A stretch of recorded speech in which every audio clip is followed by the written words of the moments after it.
customs to the Middle East after mobs waving militia flags stormed the U.S. Embassy in Baghdad on Tuesday. The United States Air Force (USAF) is now deploying heavy equipment and weapons including Patriot PAC-3 surface-to-air missile systems on board 3 C-5 megaseconds to Jordan to strengthen the air defense capability for protection of its military bases from danger of Islamic Revolutionary Guard Corps (IRGC's) ballistic and cruise missile attacks, journalist Babak Tagbeye said on his Twitter account on Friday.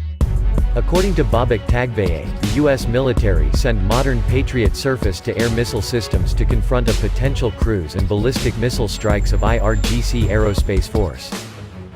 The United States continues to deploy and reposition troops throughout the region of Iraq and Iran to bolster U.S. security and force protection and to be prepared for any contingency, Defense Secretary Dr. Mark T. Esper said. Over the last several days, I've had many conversations with our partners and allies about the situation in Iraq and the region, the secretary told reporters at an impromptu Pentagon news conference today. It's been uniform support for our position and our actions, and I continue to convey to them the importance we continue to place on the defeat ISIS position. Esper said of the U.S. drone attack that killed General Qasem Soleimani, the head of the Islamic Revolutionary Guard Corps elite Quds Force, one of the most powerful figures in the region. Deterring Iran from its bad behavior and standing up to that behavior has been going on for 40-plus years, the secretary added. And, we remain prepared for any contingency with regard to Iran, he said. The U.S. message is that the ball is in Iran's court, and the United States encourages Iran to de-escalate the situation, Esper said, adding that the United States is open to discussing issues and having a more normal relationship with Iran. But if Iran chooses to go the other path, we are prepared to deal with that and will respond forcefully, he said. No decision whatsoever has been made for the United States to leave Iraq, the secretary said, re-emphasizing the U.S. commitment to Iraq to defeat ISIS and noting the escalation of attacks by Iranian and proxy groups attacking U.S. forces. In recent months, the secretary said, nearly a dozen such attacks took place, escalating in size, scale, and types of weapons, including one attack that killed an American.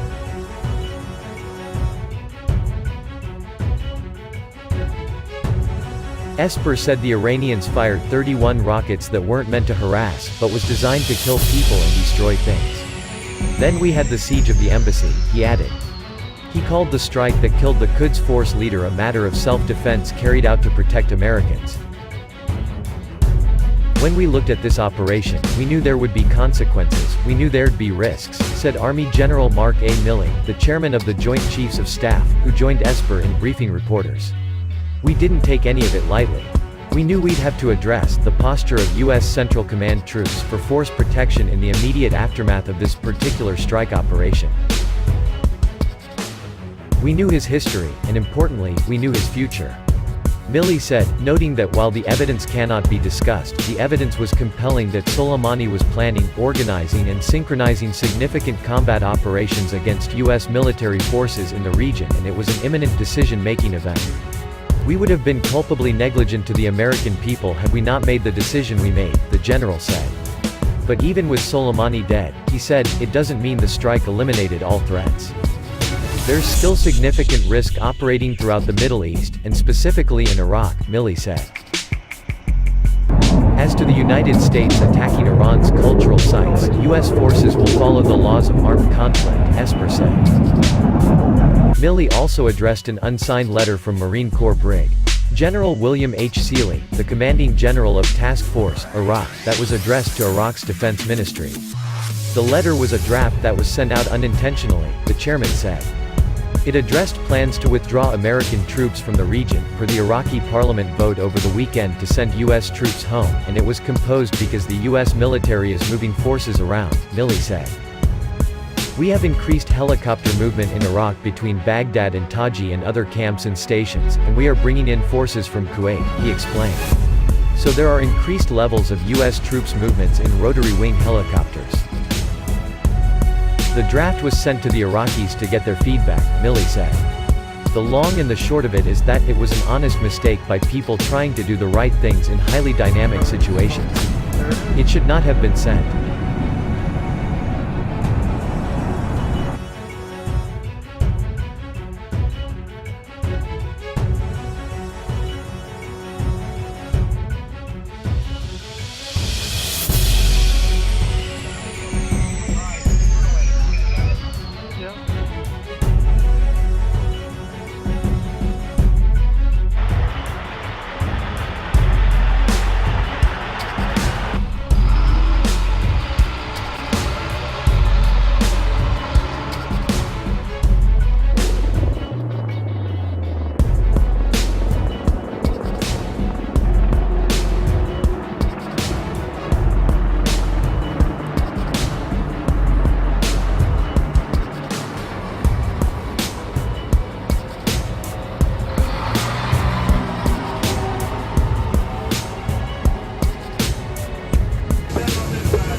always got to think